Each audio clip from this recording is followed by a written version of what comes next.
Hello friends, মাই veg ফুডে আপনাদের সবাইকে স্বাগত। আজকে চিড়ের পোলাও রেসিপি আপনাদের সাথে শেয়ার করব। খুব সহজে আর খুব কম সময়ের মধ্যে তৈরি হয়ে যায় দারুণ সুস্বাদু এই রেসিপি। আজকের রেসিপি চিড়ের পোলাও। যদি আপনাদের ভালো লাগে অবশ্যই মাই ভেজ ফুড চ্যানেলটি সাবস্ক্রাইব করে রাখবেন। নিরামিষ রান্নার রেসিপি পেতে মাই ভেজ ফুড চ্যানেলের সঙ্গে থাকুন আর দেখতে থাকুন বিভিন্ন রকম নিরামিষ রান্নার রেসিপি। আসুন দেখা যাক আজকের রেসিপি। এখানে নিয়েছি একটা মিডিয়াম সাইজের ফুলকপি এরকম টুকরো করে কেটে নিয়েছি। এবার একটা কড়াইয়ের মধ্যে নিয়ে নিলাম বেশ কিছুটা জল। জলের মধ্যে প্রথমে দিয়ে দিচ্ছি হাফ চামচ লবণ আর হাফ চামচ হলুদ গুঁড়ো। লবণ আর হলুদ ভালো করে জলের সাথে মিশিয়ে নিয়ে এর মধ্যে ফুলকপি যেই টুকরোগুলো কেটে রেখেছি সেই ফুলকপির টুকরোগুলো এর মধ্যে দিয়ে ভাপিয়ে নিতে হবে। প্রায় 5 মিনিটের মতো ফুলকপির টুকরোগুলো এই লবণ আর হলুদ মেশানো জলের মধ্যে ভাপিয়ে নিতে হবে। গ্যাসের ফ্লেম মিডিয়ামে রেখে একটা ঢাকা দিয়ে দিচ্ছি 5 মিনিটের জন্য। 5 মিনিট পরে ঢাকাটা সরিয়ে নেব। দেখুন 5 মিনিট পরে ঢাকাটা সরিয়ে নিলাম। এবার ফুলকপির টুকরোগুলো জল থেকে ঝরিয়ে অন্য একটা পাত্রে তুলে রাখবো। এখানে অন্যদিকে নিয়েছি চিড়ে এখানে 300 গ্রামের মতো আছে। চিড়ে ভালো করে পরিষ্কার করে বেছে নিয়ে এটা 2 থেকে 3 বার জল দিয়ে ভালো করে ধুয়ে নিতে হবে। তারপরে জলটা ঝরিয়ে রাখতে হবে। একদমই জল অবস্থায় রাখা যাবে না, তাহলে কিন্তু চিড়েগুলো সম্পূর্ণই গলে যাবে।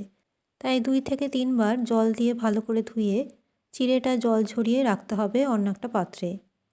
অন্যদিকে কড়াইয়ের মধ্যে নিয়ে নিলাম 2 টেবিল স্পুনের মতো সাদা তেল। সাদা তেল গরম হলে এর মধ্যে দিয়ে দিচ্ছি রাই সর্ষে 1 চামচ।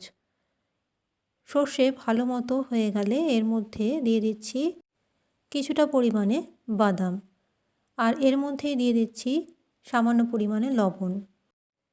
লবণ দিয়ে বাদাম খুব ভালো মতো ভেজে নিতে হবে।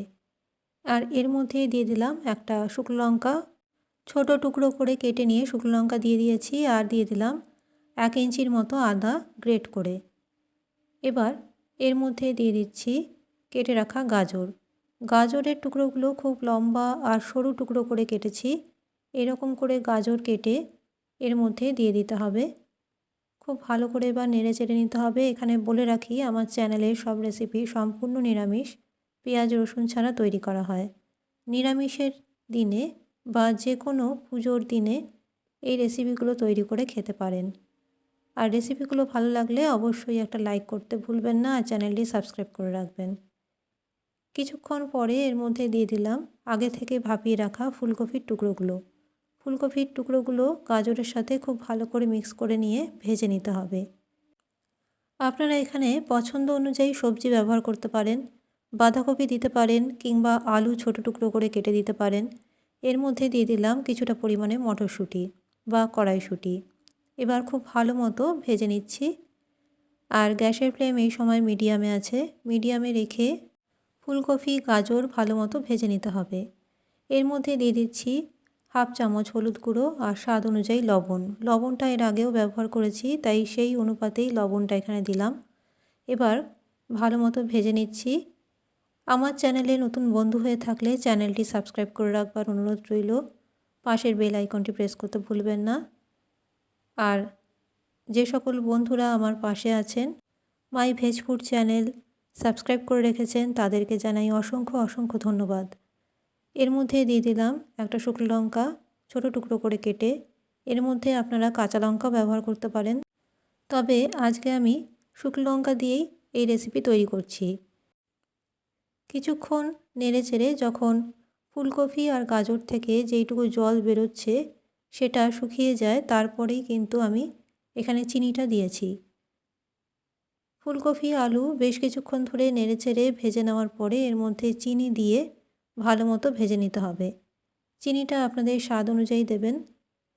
সকালের জলখাবার হোক বা সকালের টিফিনের জন্য আজকের এই চিড়ের পোলাও রেসিপি আপনাদের খুবই ভালো লাগবে।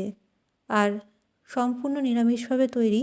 নিরামিষ খেতে যারা পছন্দ করেন আজকের রেসিপি একদমই মিস করবেন না। বাড়িতে অন্তত একবার তৈরি করে দেখুন। এর মধ্যে দিয়ে দিলাম আগে থেকে ভালো করে ধুয়ে নেওয়া আর জল ঝরিয়ে রাখা চিড়ে। চিড়ে এইরকম শুকনো করে জল ঝরিয়ে রাখতে হবে। এবার যখন ফুলকপি, গাজর, মটরশুঁটি ভালো মতো ভাজা হয়ে যাবে তখনই এর মধ্যে কিন্তু চিড়ে দিয়ে দিতে হবে।